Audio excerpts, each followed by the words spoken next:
You ever just get that opinion that you might be a fraud when watching what you think is one of your favorite shows because you remember a third of its characters? Because that's me after this latest Slime episode. I was baffled, man. It was like every other minute because we kind of, like, they snuck in a Slime Diaries episode. That's kind of like the best way to describe this week's episode of Season 3. And it's like, oh yeah, remember this? It's like, okay, sure, I forgot you. That's okay, it's a big cast. And then every other minute I'm like, I forgot you existed. Hakuro, I forgot you existed. My winged best friend, I forgot you existed. And I'm just like, by the end of this episode, I swear to God, I realized I missed like 12 relevant, important side characters and I'm like, one, that's how you know you have a great cast on your hands. That when you're reminded they exist because you forgot, it's not because they're so poorly written or underdeveloped. It's just that, no, their roles are important when we focus on them. We're like, oh yeah, they had this great moment. We can think of plenty throughout seasons 1 and 2. But yes, like, we're building up this war. We're trying to make civil war happen. We're trying to get our boy on the throne. We got that. Not all these characters are going to be relevant, but it's like, there's so many characters to the point that this actually feels like a living and breathing world. But it just makes me feel dirty because I'm like, how did I forget about you? Maybe it'd be a little different if I'm binging, like, from season 1 to season 3. A little different experience, easier to remember. But when you got those year gaps in between seasons and stuff, and you're just like, yeah, our main cast, I'm like, yep, Diablo, Milim, all this, Shion, yep, everything's going. And I'm like, this is what really got me. I felt dirty. I felt like I ruined Christmas morning for every child in the world. I forgot about Geld. And I'm pretty sure that's like my favorite slime character. How did I forget about my slime? I am a fraud. I am a fake slime fan because somehow I forgot about Geld, man. Just cancel me. I deserve it. Full live reaction, though, to this week's wonderful episode of Slime over on my Patreon if you want to get my full uncut thoughts. They're over there if you're interested. So, this is what I call the most similar to, like, early slime stuff, while also kind of feeling like Slime Diaries all at the same time. And if you followed me when I was covering Season 2, in between the cores, right, because they split it up. Now, Season 3 is back-to-back 2 cores. But back when Season 2 was airing, we had Slime Diaries snuck in between the gap. And that was such a fun show. It was cute, and it just... One of the great parts of Slime is that, not that it just throws you into death and political warfare, but it's like the building a Tempest, the slice of life, the almost monster farming simulator that a majority of Season 1 was...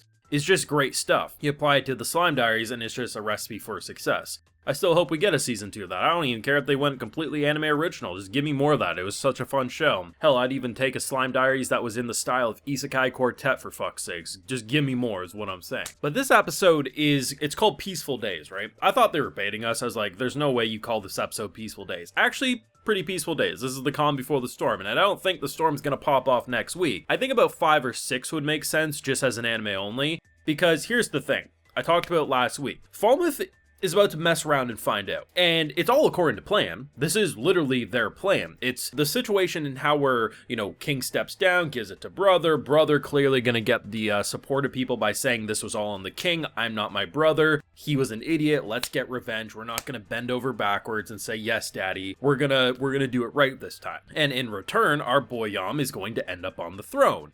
Whether or not that guy dies and just gives him the throne because, well, he's dead, or he's gonna realize, oh shit, I'm gonna pull my brother and just give the throne to you because we messed around and found out. This is all according to plan, but that's not just gonna happen overnight. You would have to be the dumbest character in Isekai, which, granted, those do exist, but you would have to be the dumbest character in Isekai to, after signing it, the very next episode, launch an attack. With what army? I don't know. Like, it would be illogical. It would be funny because of just the chaos that would happen, but it would be really stupid writing. Slime says, listen, there's big political things that happen in each season, but it's gonna take a little bit. Could even take longer than episode 5 or 6. I don't know, but we're in the planning stage. We literally just had Rimuru announce to the world that he's a demon lord. There's political ramifications of that. The Great Forest that he's now controlling, right? He's saying that whole thing is his domain, right? Like, that's his Demon Lord domain. So now we have the situation of, like, it's not like it's an issue in normal circumstances. Like, most of the people who are already living there,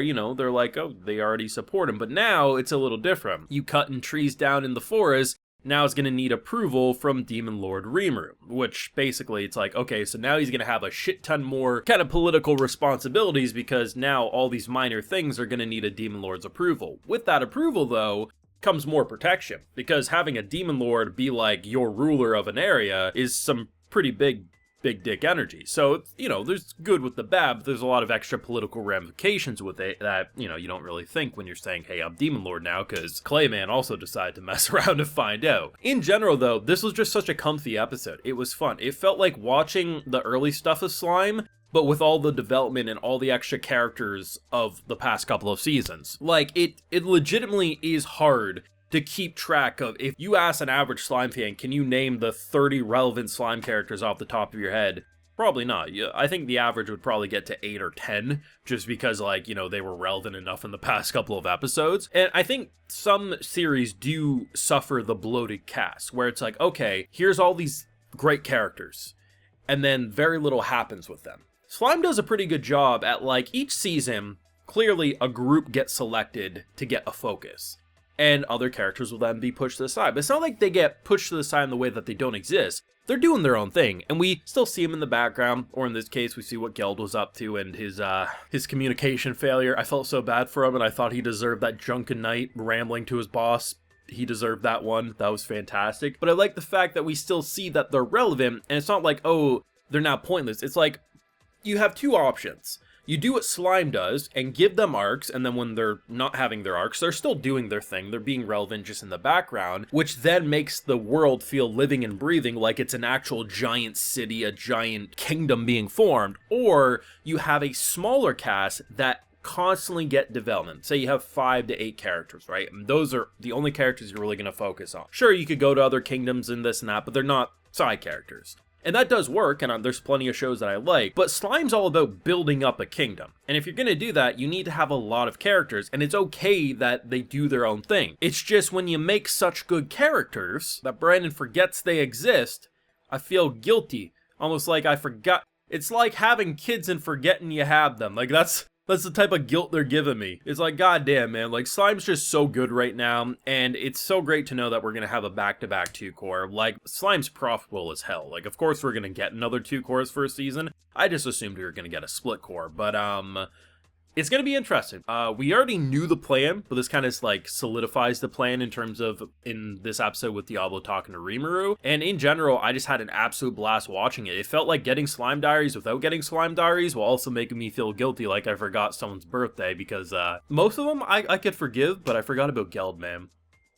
I deserve the death penalty for that. Let me know what you thought down below. Leave a like if you enjoyed. Subscribe if you're new around here. Of course, ring that bell so you get notified when I upload more. And like I mentioned, we got those full live reactions over on my Patreon. And hey, while you're over there, I'll also give you a video shout out. Alright, so today we got Donald 2, Christopher Stevenson, Matthew, Shadow Clone Rex, Natasha N. Henry, Agris TR, and Juan Carlos James Jr. So I appreciate the support, everyone. Please take care and have a good one.